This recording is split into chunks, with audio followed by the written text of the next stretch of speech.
Hoje nós vamos trazer aqui no canal um estudo muito importante, o estado intermediário dos mortos. Antes de nós entrarmos nesse estudo, já se inscreva aqui no nosso canal, ative as notificações, fique por dentro de todo o conteúdo que temos postados, porque eu tenho certeza que é um material, é um conteúdo que vai edificar a sua vida e você vai estar nos apoiando a levar a palavra ao nosso ministério também. Então já se inscreve aí, deixa seu comentário, deixa sua curtida, faça aí uso dessa ferramenta que Deus nos deixou, tá bom? Olha aqui, vamos falar acerca do estado intermediário dos mortos. Você já ouviu falar sobre esse assunto? Sabe o que significa, o que representa, as suas tipificações? Pois bem, nesta videoaula de hoje, eu vou tentar expor para você um pouco do meu conhecimento acerca deste tema, deste assunto. Lembrando que o que eu vou dizer aqui é em cima da visão que nós assembleanos temos. Todos sabem que eu congrego na Assembleia de Deus, Ministério do Belém. Nós temos uma regra de fé, sou belemita, e em cima dessa regra de fé é onde eu vou aplicar esse estudo aqui.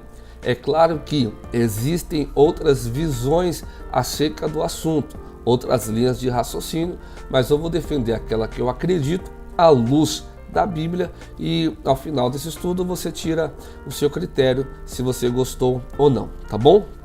Vamos lá. Estado intermediário dos mortos. O que é o estado intermediário dos mortos?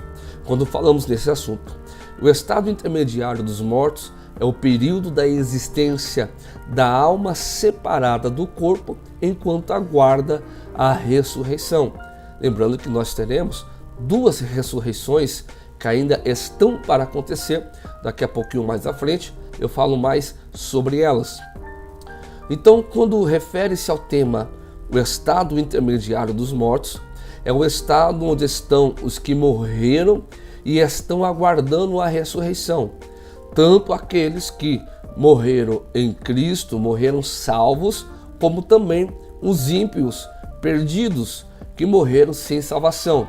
Lembrando que a salvação só se perde uma vez. Como assim, pastor? Salvação só se perde uma vez? Isso, você só perde a salvação a partir do momento que você morre sem ela. Enquanto há vida, há esperança. Não importa quantas vezes caia, quantas vezes erre, se há arrependimento de coração e se há o abandono da prática do pecado, crendo em Deus, crendo em Jesus, você está salvo. Porém, se chegar o momento da morte e você partir sem a salvação, você perdeu ela, porque após a morte não tem como ser salvo. O destino que nós vamos dar após a morte é decidido em vida, ou salvo ou não salvo. Quando nós falamos acerca do estado intermediário dos mortos, é bem comum vir algumas perguntas que você já deve ter ouvido, como por exemplo, existe vida após a morte? O que acontece logo em seguida após aquele momento da morte? Ou, para onde iremos assim que morremos? Quem irá nos levar? Como iremos? Para onde iremos? Eu tenho certeza que após esse estudo, essas perguntas vão ser respondidas com clareza ao seu coração, tá bom? Então tá, quando falamos de morte, precisamos definir aqui nesse vídeo, nessa videoaula, o que é morte. Qual que é a definição de morte?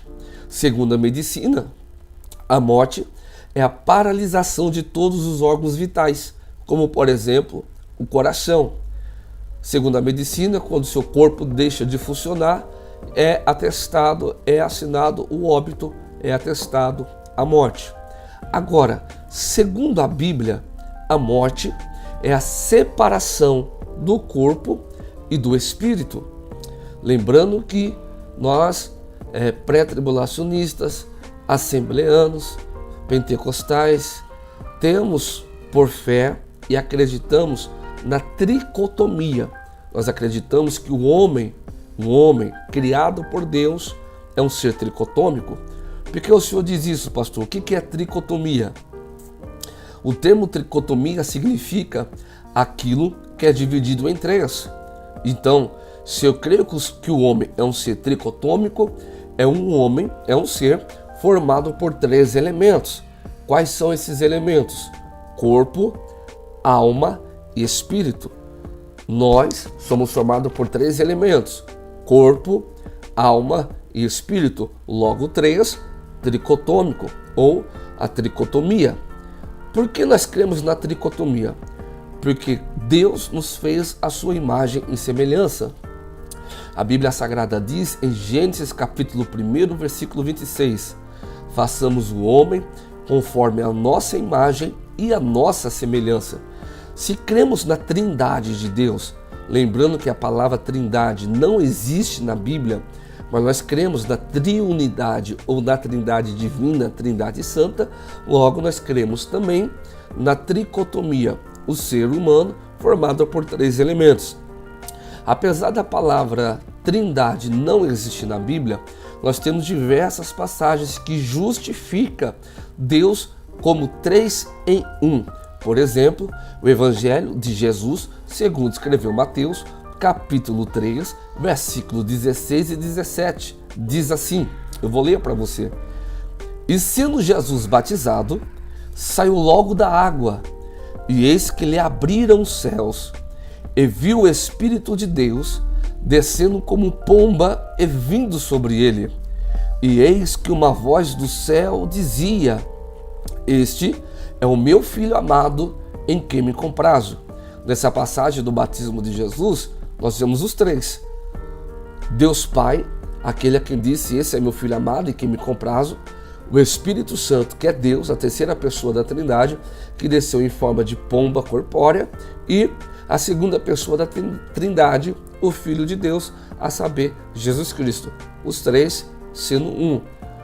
Conforme ele disse em Gênesis 1:26, façamos o homem conforme a nossa imagem e semelhança, um homem formado por 3 elementos: corpo, alma e espírito. Aonde na Bíblia fala que nós somos um ser tricotômico?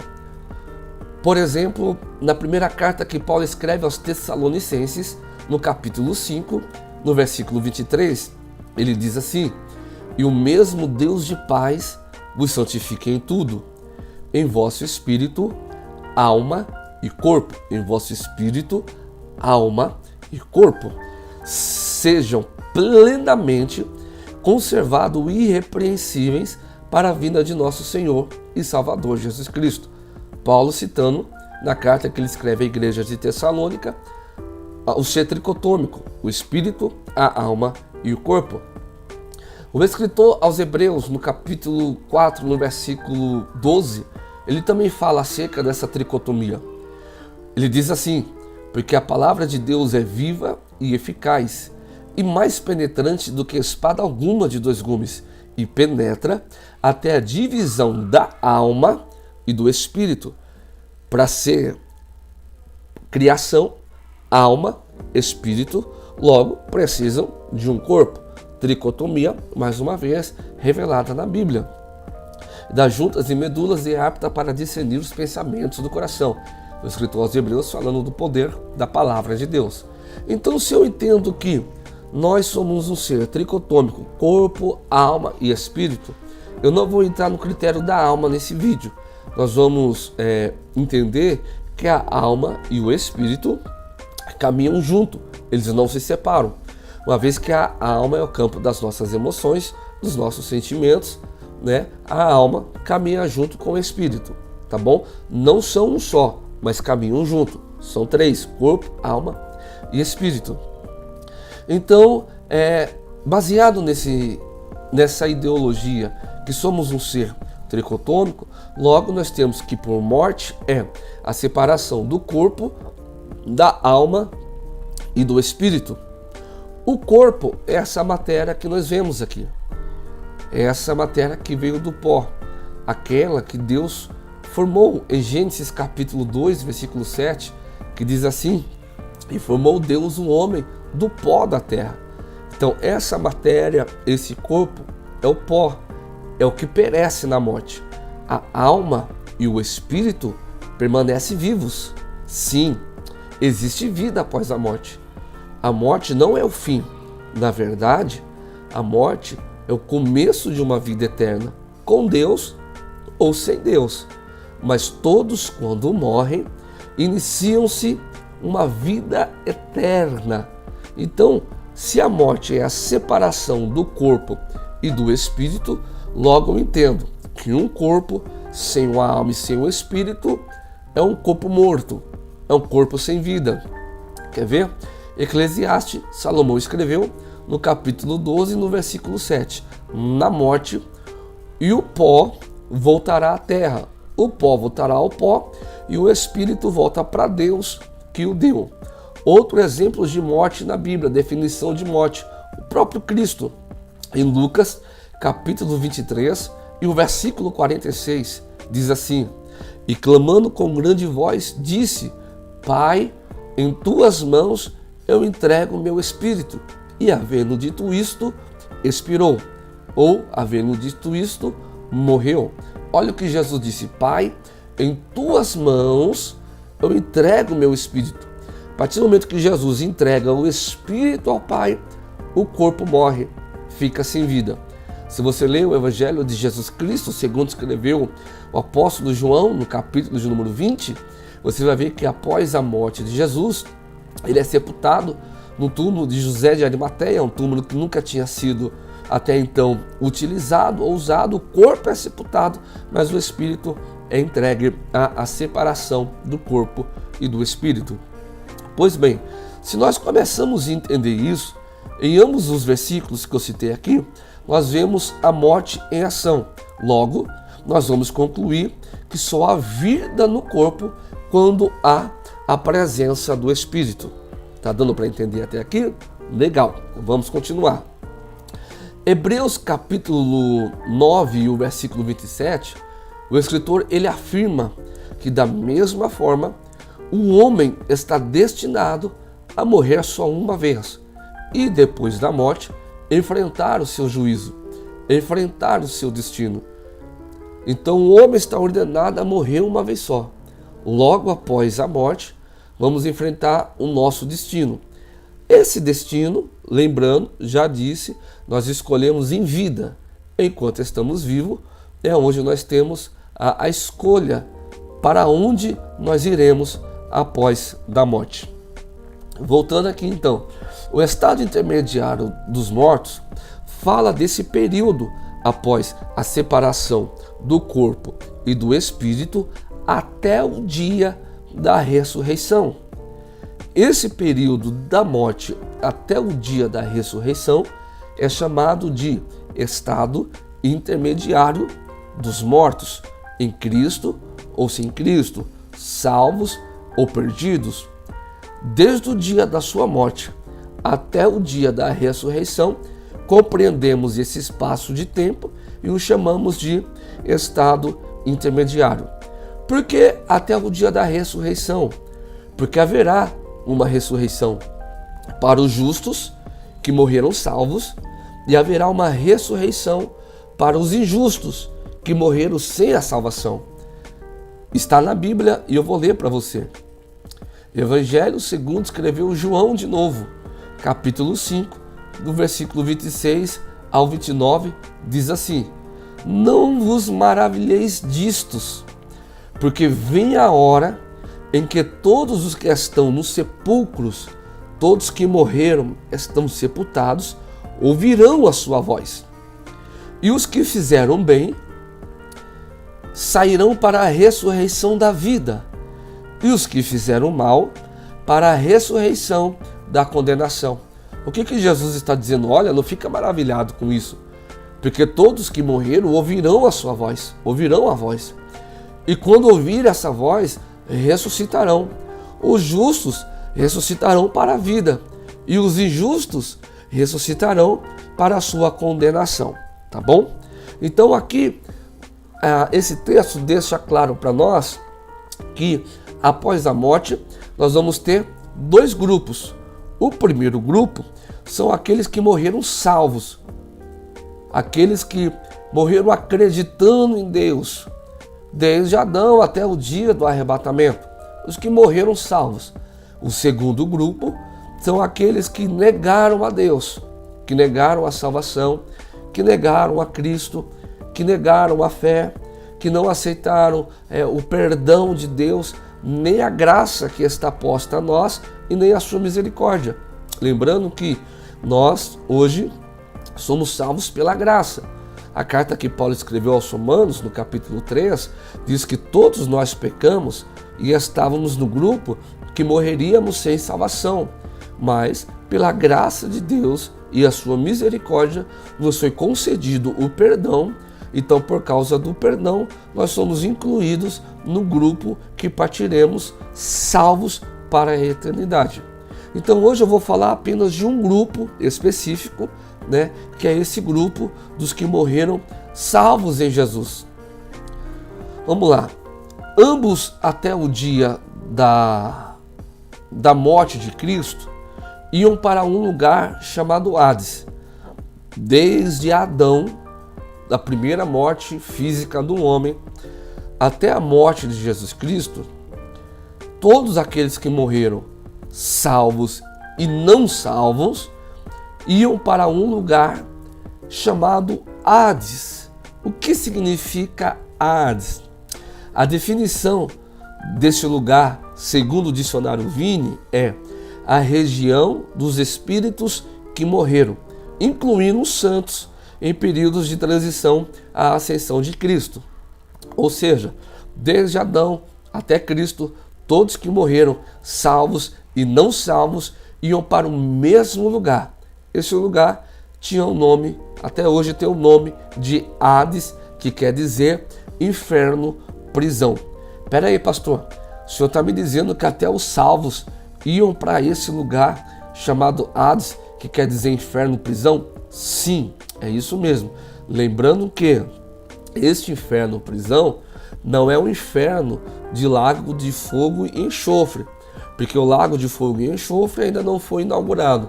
Está reservado para Satanás e seus anjos lá na frente, depois nós falamos isso. Este é um lugar onde eles ficam reservados até o dia do juízo final.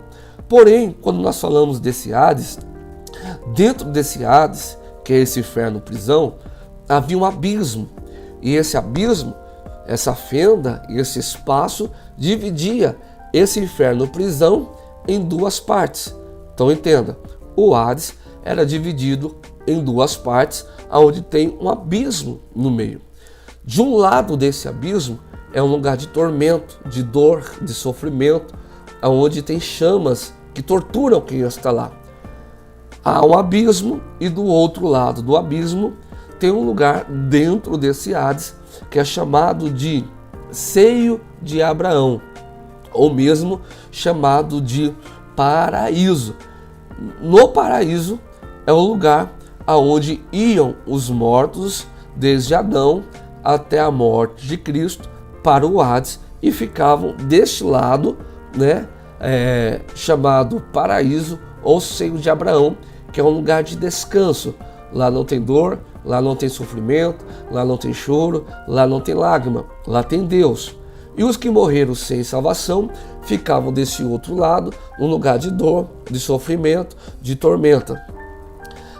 Então, quando nós falamos acerca do Hades, é para lá que iam os mortos até o dia da morte de Cristo. Pastor, por que o senhor está falando que é desde a morte de Cristo? Daqui a pouco nós vamos entender.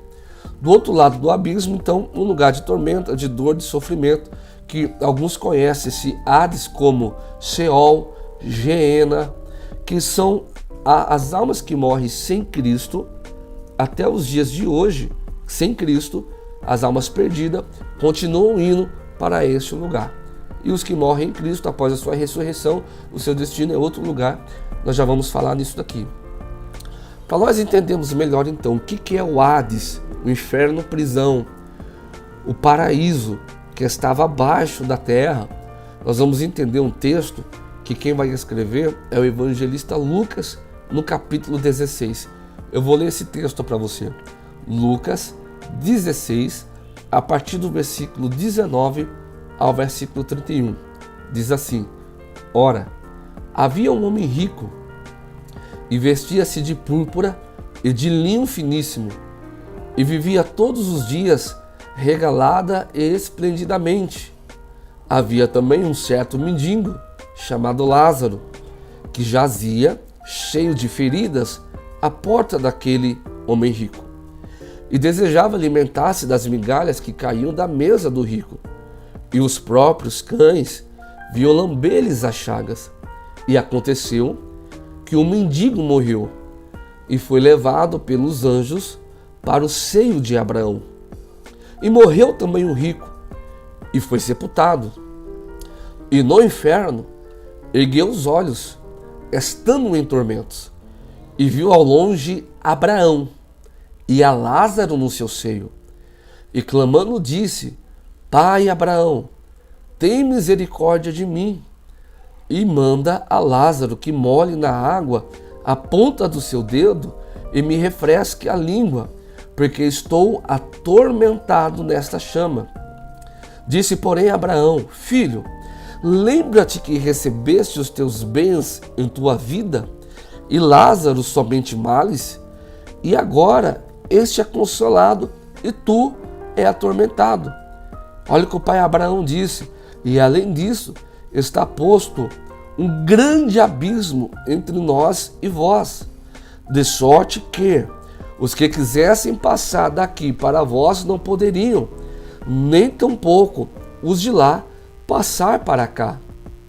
Então o rico disse: Rogo-te, pois, ó pai, que o mandes à casa de meu pai, pois tenho 5 irmãos, para que lhes dê testemunho, a fim de que não venham também para este lugar de tormento.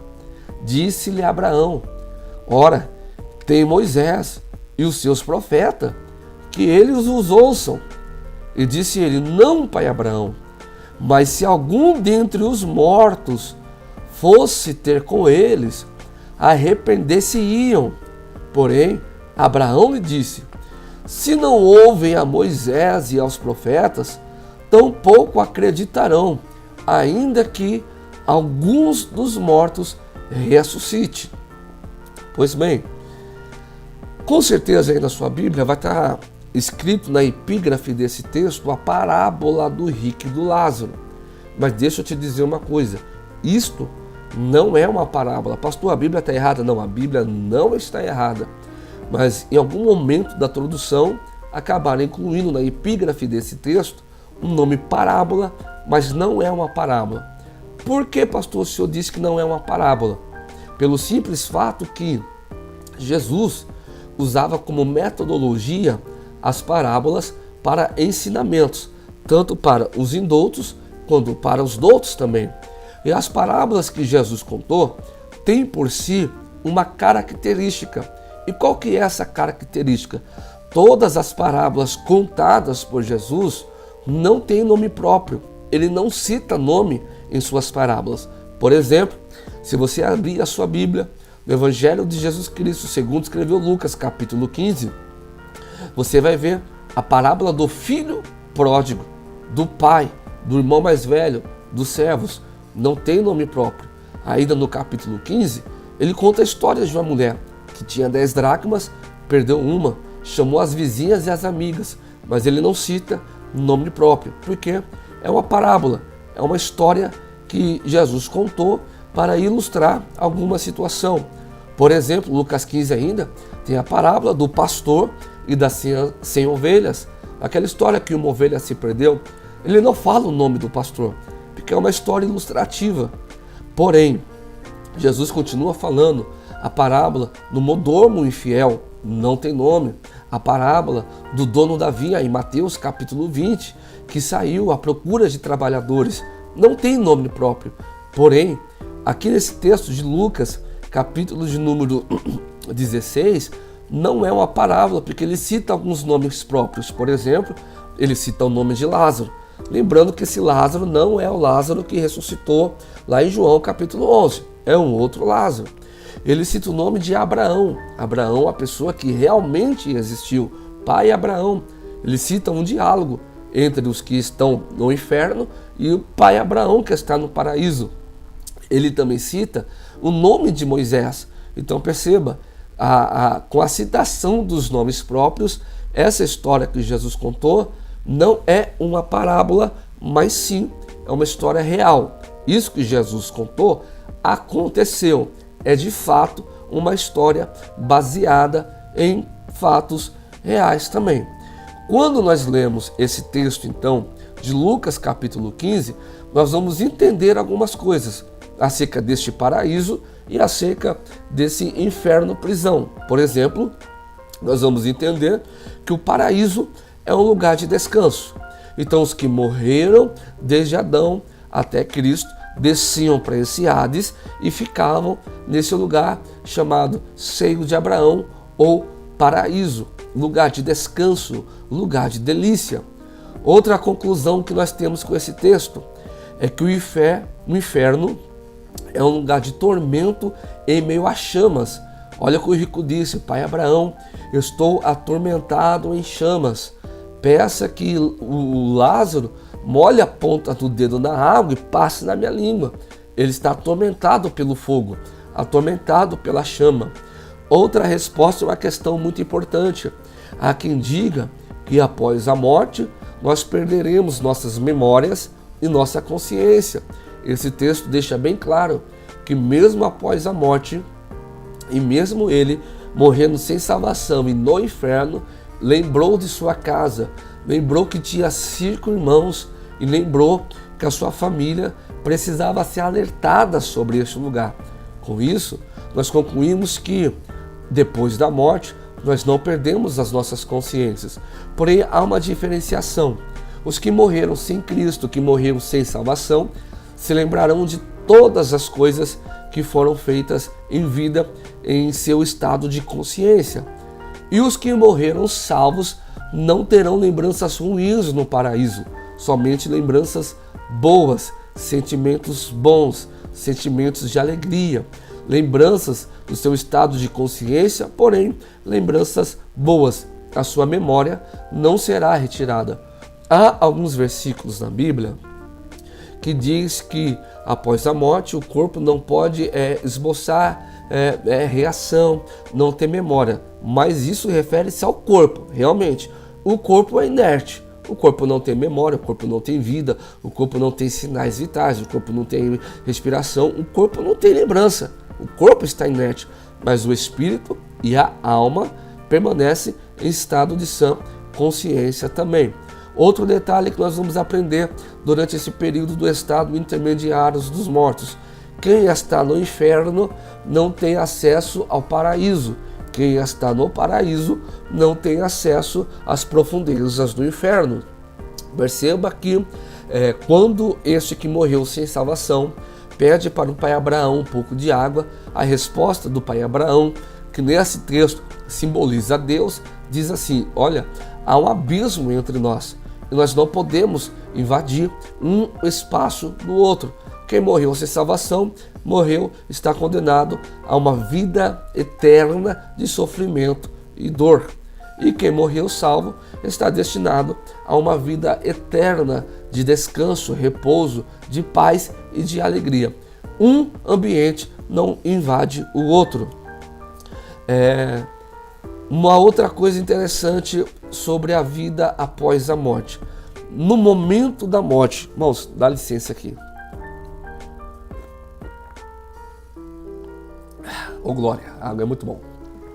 No momento da morte do salvo, olha o que diz o texto: que os anjos de Deus vieram para levar este homem que morreu salvo, no caso é o Lázaro, para o seio de Abraão, para o paraíso. Isso aqui é muito profundo e preste muita atenção no que eu vou te dizer. Na hora da morte, Deus não abandona os seus filhos. Na hora da morte, Deus não abandona aquele a quem Ele ama. Perceba que na passagem da vida para a morte ou da vida para a vida eterna, no momento da separação do corpo e do espírito, os anjos do Senhor estão ali presentes. Isso responde muita coisa, sabe por quê? Você já se perguntou por que muitos missionários no mundo inteiro são mortos todos os dias e não negam a Jesus? Eles não têm medo da morte? Já se perguntou como os apóstolos morreram e mesmo durante o período da morte não negaram a Jesus? Por exemplo, Atos capítulo 12, Tiago foi decapitado, Pedro foi crucificado de cabeça para baixo, Daniel foi jogado na cova dos leões, Sadraque, Mesaque e Abednego foram jogados na fornalha, mas nenhum deles negaram a Jesus, mesmo tendo que passar pela agonia da morte. Por quê? É o entendimento meu, pastor Tiago, que na hora da morte, Deus envia seus anjos para consolar e para mostrar como é que é o céu. Olha, isso aqui é uma revelação muito profunda que Deus deu a mim.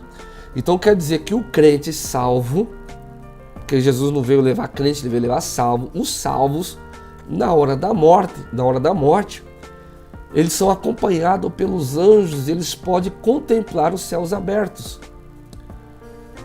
Atos capítulo 6, Estevão está morrendo.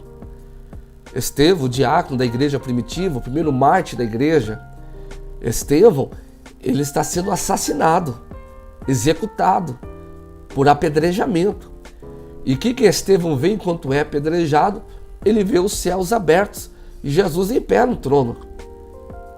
Se você está partindo dessa vida para outra vida e você tem a visão dos céus abertos e os anjos de Deus te levando, aquilo te dá força para você perseverar até o fim. O que diz Mateus 24:13? Aquele que perseverar até o fim será salvo. Eu tive uma experiência, eu quero compartilhar aqui com você nesse vídeo.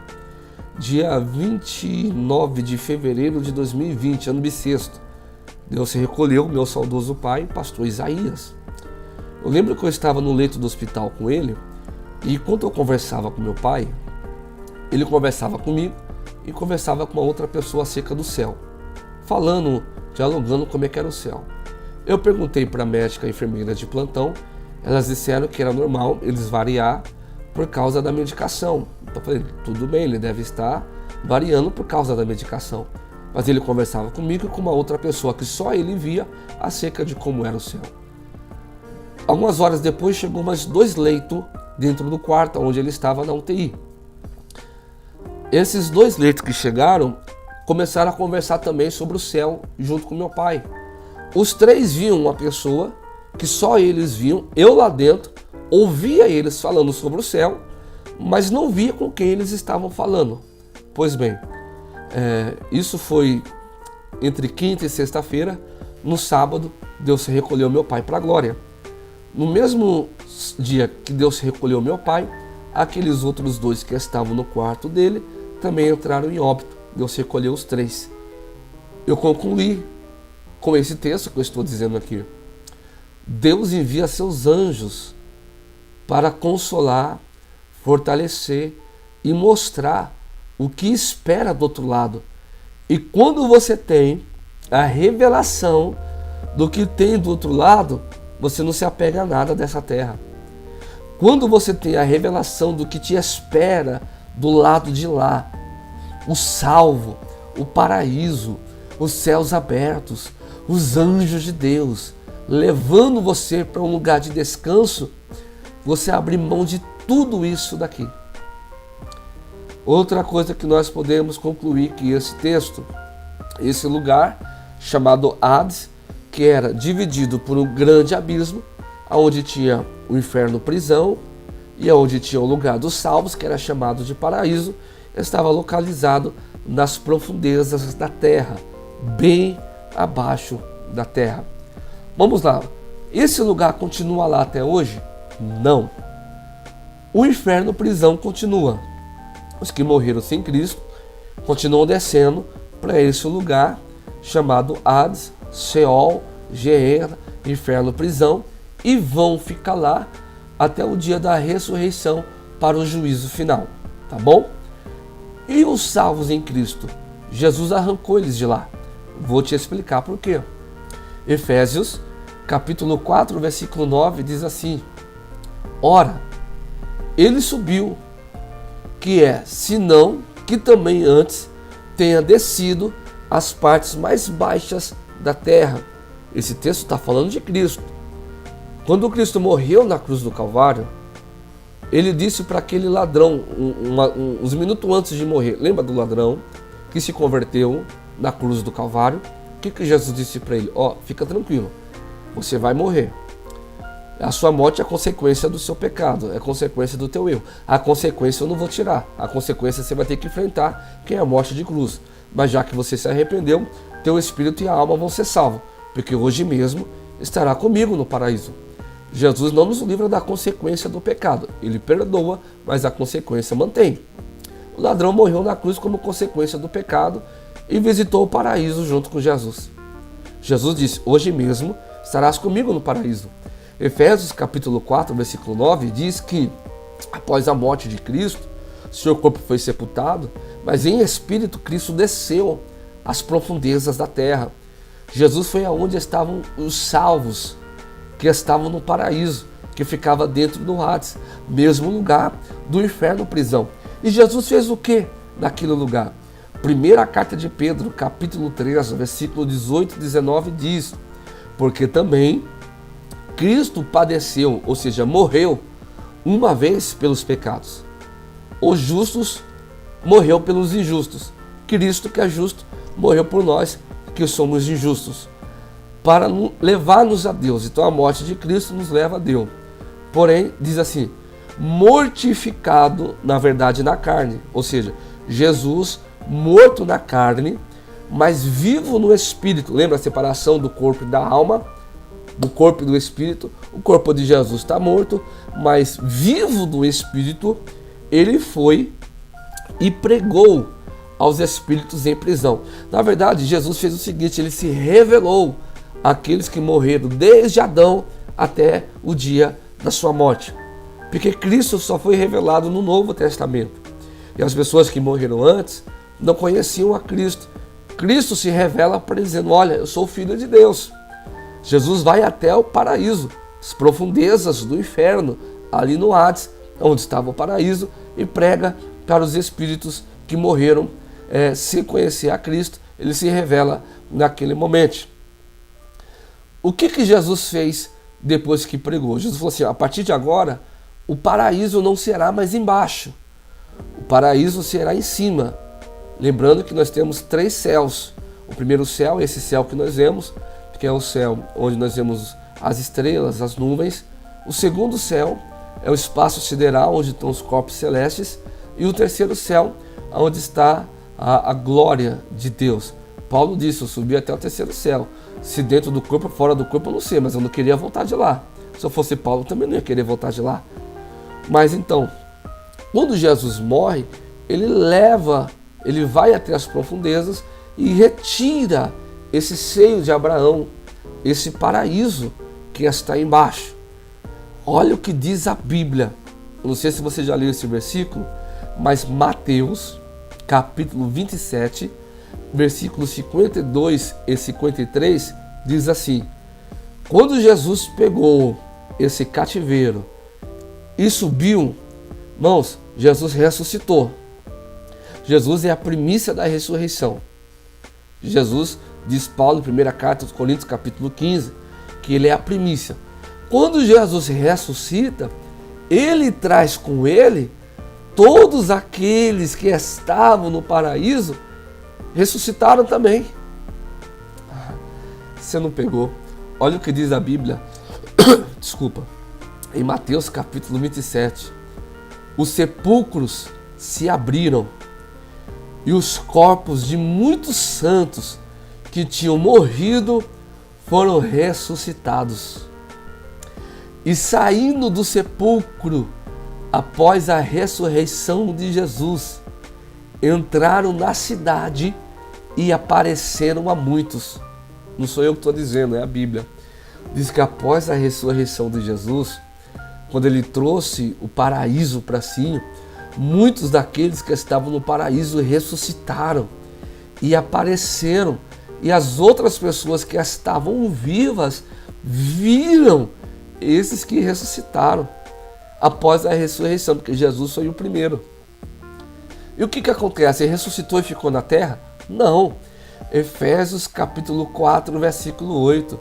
Por isso, subindo ao alto, levou o cativo o cativeiro, ou seja, levou o paraíso para os céus e deu dons aos homens. Vamos lá, eu estou dando uma aula e a vontade de pregar, irmãos. Jesus morreu, desceu às profundezas, pregou aos espíritos, retornou à terra, ressuscitou. Alguns desses espíritos, diz Mateus 27, que ressuscitaram. Depois Jesus subiu e levou com ele o paraíso lá para cima. Hoje, a pessoa que morre em Cristo Jesus, ela vai para o paraíso e fica aguardando o dia da ressurreição. Lembrando que hoje, a partir de Cristo, o paraíso não é mais embaixo. Depois de Cristo, o paraíso começa a ser em cima, lá no céu. Por causa de Jesus Cristo, o cativeiro não é mais embaixo, mas agora fica no céu e é para lá que vão os que morrerem em Cristo Jesus, os que morreram e os que morrerem também em Cristo Jesus, aguardando o dia da ressurreição. Até quando ficarão no paraíso? Ficarão no paraíso até o dia da ressurreição. E quando vai ser o dia da ressurreição? É isso que nós vamos falar aqui agora. O dia da ressurreição será no dia do arrebatamento. A ressurreição dos salvos em Cristo. Lembrando que nesse vídeo eu estou falando do primeiro grupo apenas, que é o grupo dos que morreram em Cristo Jesus. Haverá duas ressurreições. A primeira no arrebatamento, a segunda após o milênio, arrebatamento para o juízo final. Mas isso é uma outra aula. Hoje, nós estamos entendendo que os salvos em Cristo, no dia do arrebatamento, esses ressuscitarão. Quer ver? Primeira carta de Paulo aos Coríntios, capítulo 15, a partir do versículo 51, diz assim: Eis que eu vos digo um mistério. Na verdade, nem todos dormiremos. Essa palavra dormir tem a conotação de morreremos. Paulo está dizendo, eu vou entregar um mistério para você. Se você quiser acompanhar, 1 Coríntios 15, 51. Nem todos nós morreremos, mas seremos transformados. Isso será no arrebatamento. E como é que vai ser o arrebatamento? Paulo diz, isso é a visão pré-tribulacionista, que é o que nós acreditamos. Num momento, no abrir e fechar de olhos. Aí Paulo diz assim, porque vai trocar uma trombeta. A trombeta soará. E quando a trombeta soará, os mortos em Cristo ressuscitarão incorruptíveis e nós seremos transformados. Vou explicar para você. No dia do arrebatamento, vai ser mais ou menos assim. Jesus vem para arrebatar a igreja. Os que estão no paraíso, que morreram salvos, virão com Jesus nas nuvens.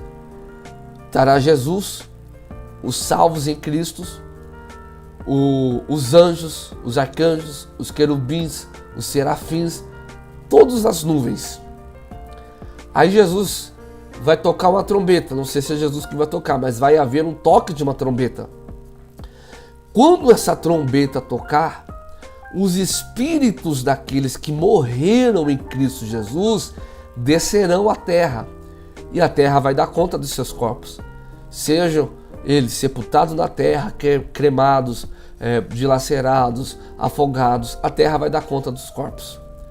E eles ressuscitarão em um corpo glorioso semelhante ao corpo de Cristo, quando Cristo ressuscitou em um corpo glorificado. Então a trombeta toca, quando a trombeta toca, os espíritos dos que morreram em Cristo Jesus descem e ressuscitam em um corpo glorificado. E nós? Nós somos depois. Depois dessa ressurreição, é muita gente para ressuscitar, mas vai acontecer assim, no abrir e fechar de olhos.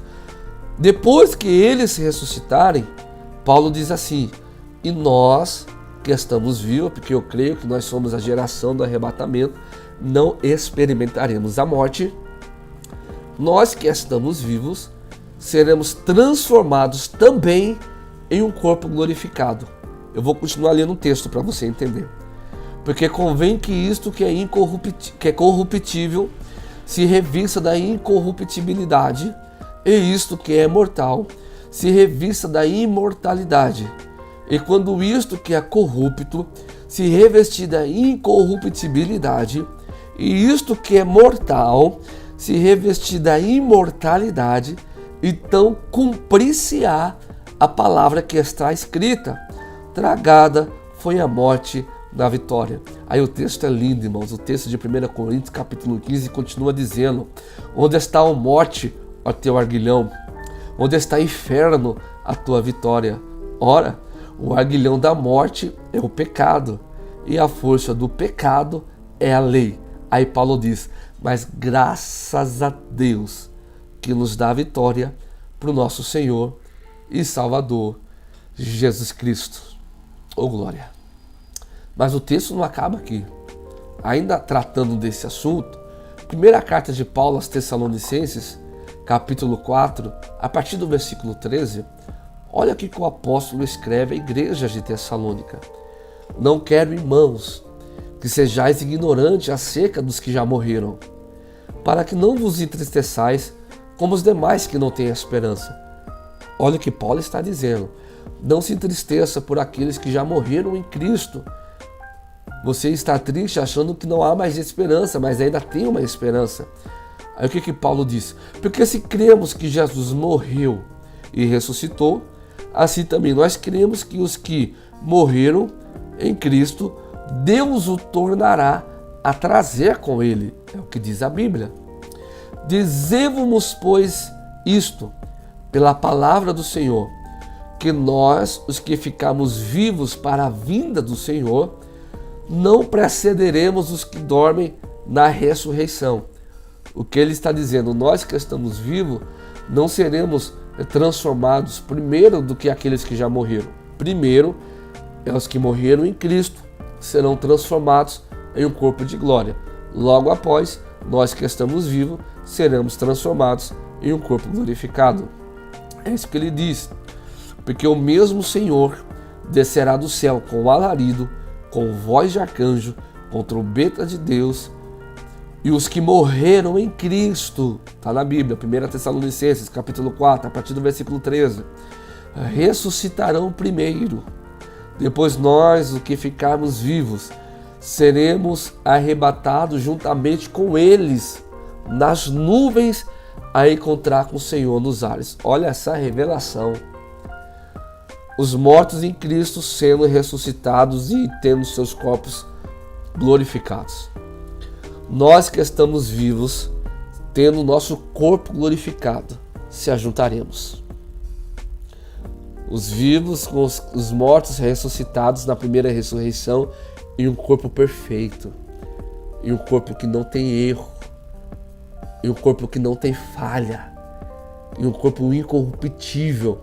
Ressuscitaremos para a vida eterna, nos encontraremos com corpos perfeitos. Aí diz que então juntos nós seremos levados para encontrar com Jesus nos ares. Jesus não pisa na terra. O arrebatamento é dividido em duas fases. A segunda vinda é dividida em duas fases. O arrebatamento é a primeira fase da segunda vinda de Jesus. A primeira, ele veio, se materializou em carne, morreu, ressuscitou. A segunda vinda, ele vem com glória. Arrebatamento pré-tribulacionista, nós acreditamos nas duas fases da segunda vinda de Jesus. E isso que eu estou falando é acerca da primeira fase da segunda vinda do arrebatamento de Jesus. Os salvos em Cristo e ressuscitados em um corpo glorificado, os salvos vivos transformados no corpo glorificado, juntos subindo para encontrar com Jesus nos ares. Porque é isso que diz: depois nós, os que ficarmos vivos, seremos arrebatados juntamente com ele nas nuvens, a encontrar o Senhor nos ares. E assim estaremos para sempre com o Senhor. Olha o que o texto diz: portanto, consolai-vos uns aos outros com essa palavra. Após termos nossos corpos transformados, seremos recebidos por Jesus nas nuvens dos céus. Essa é a primeira ressurreição. nesse exato momento, acaba o estado intermediário dos mortos para os salvos em Cristo. Porque agora eles vão estar não intermediariamente, mas sim de fato no céu que Jesus preparou. Lembrando que após o arrebatamento acontecem alguns eventos que nós vamos futuramente falar aqui. Logo após o arrebatamento, ao tribunal de Cristo, que não é o tribunal para condenação, mas para galardoar, nos recompensar segundo as nossas obras. Após o tribunal de Cristo, nós temos a festa das bodas do Cordeiro. Depois das bodas do Cordeiro, a gente desce de novo lá no Monte das Oliveiras, junto com Cristo, onde o monte vai se fender e a história é cumprida. Não vamos delongar, porque não é esse o nosso foco. Nosso foco é que nós vamos para o céu. O próprio Jesus disse em João 14, não se turbe o vosso coração, credes em Deus e credes também em mim. Na casa de meu Pai há muitas moradas. Já tem uma afirmação, há muitas moradas. E é essas moradas que estão esperando nós. Como é que vai ser o céu? Você já se perguntou como é que vai ser o céu? O céu, segundo a Bíblia, em Apocalipse capítulo 21, a partir do versículo 2, diz que a cidade lá no céu não vai precisar de sol para iluminar a cidade e nem de lua para trazer brilho, pois a lua não tem brilho próprio. Por que não vai precisar de corpos celestes lá no céu?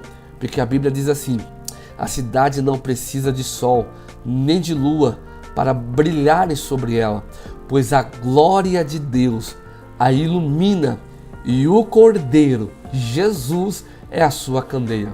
A glória de Deus é tão grande que ela ilumina todo o céu, não precisa, e essa glória reflete a nós.